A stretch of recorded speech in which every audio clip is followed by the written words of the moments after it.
करने का उसने हिंसा प्रेमी राक्षसों को संत संत पुरुषों की हिंसा करने का आदेश दे दिया। वे इच्छा अनुसार रूप धारण कर सकते थे। जब वे इधर उधर चले गए तब कंस ने अपने महल में प्रवेश किया। उन असुरों की प्रकृति थी रजोगुनी। तमोगुण के कारण उनका चित्त उचित और अनुचित के विवेक से रहित हो गया था। उनके सिर पर मौत नाच रही थी। यही कारण है कि उन्होंने संतों से द्वेष किया। परीक्षित, जो लोग महान संत पुरुषों का अनादर करते हैं उनका वह कुकर्म उनकी आयु, लक्ष्मी, धर्म, लोक परलोक, विषय भोग सब के सब कल्याण के साधनों को नष्ट कर देता है। इति श्रीमद्भागवते पुराणे परमहंस्याम संहिताम दशम स्कंदे पूर्वादे चतुर्थो अध्याय।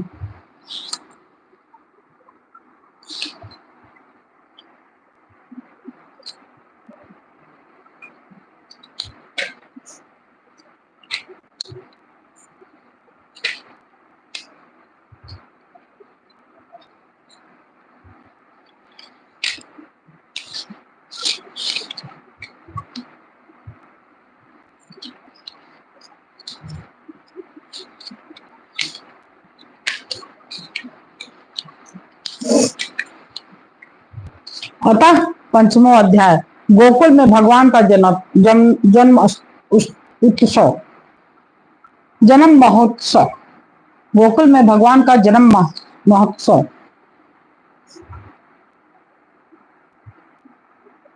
श्री सुखदेव जी कहते हैं, परीक्षित, नंद बाबा बड़े मनुष्य और उदार थे। पुत्र का जन्म होने पर तो उनका हृदय विलक्षण आनंद से भर गया।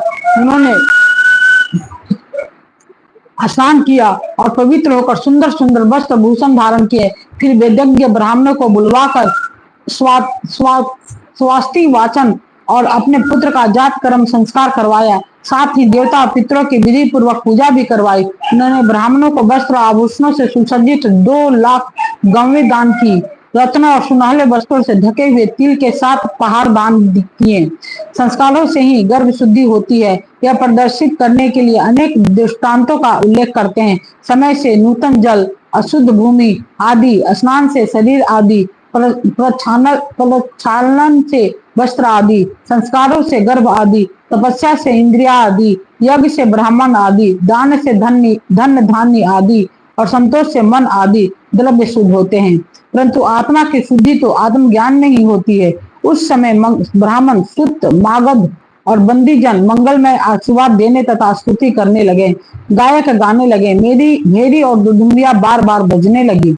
ब्रज मंडल के सभी घरों के द्वार, आंगन और भीतरी भाग झाड़ बुहार दिए गए। उनमें सुगंधित जल का छिड़काव किया गया। उन्हें चित्र विचित्र ध्वजा, पताका, पुष्पों की मालाओं, रंग बिरंगे वस्त्र और पल्लों की बंधन मारों से सजाया गया। गाय, बैल, बछड़े के अंगों में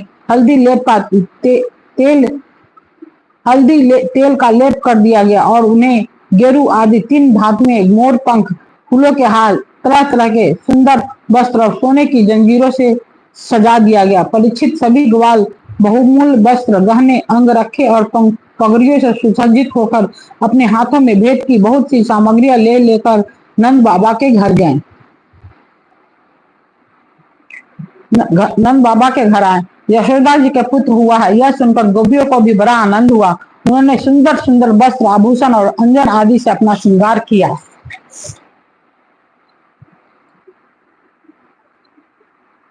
गोपियों के मुख कमल बड़े ही सुंदर जान पड़ते थे। उन पर लगी हुई कुमकुम ऐसी लगती मानो कमल की केसर हो। उनके नितंब बड़े बड़े थे। वे भेंट की सामग्री लेकर जल्दी जल्दी यशोदा जी के पास चली।